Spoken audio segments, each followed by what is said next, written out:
We walked along the property, and Scott pointed out all the trees that needed to be cut down and removed. Scott was excited because, beneath the trees that needed to come down, there was plenty that were growing.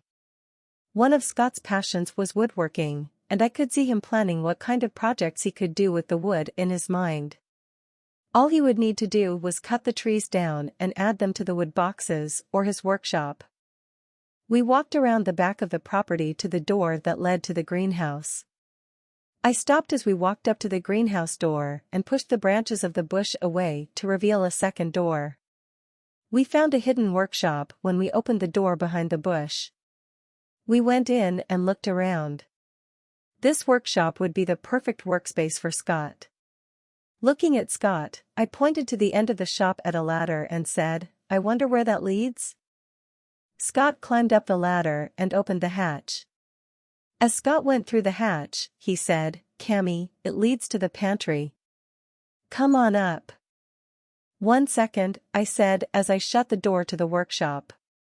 Climbing out after Scott, we closed the hatch, and I said, "You cannot even see the door unless you are right near it." We have been in this pantry a few times, and I would have never guessed there was a hatch here. "Can you put a latch on the door so you can still work in the workshop downstairs and not have to go outside the house?" He looked at me and said, "Since we are both off tomorrow, maybe we should get a latch and a chainsaw."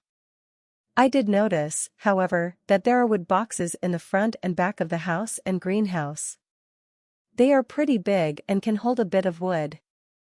Besides that, I want to get a new outside lock for the workshop. Before we leave, why don't we see what kind of space you have in the greenhouse? He didn't have to tell me anything else. I was practically skipping to the greenhouse. When we went in, I saw plenty of bins filled with dirt and rows of smaller containers for herbs on the wall closest to the door. Walking through, I saw a garden sink, compost bin, and a workbench. A bit further back in the greenhouse, we saw an old wood stove to keep it warm on cold days if the temperature dropped too low and another wood box to the outside for easy filling.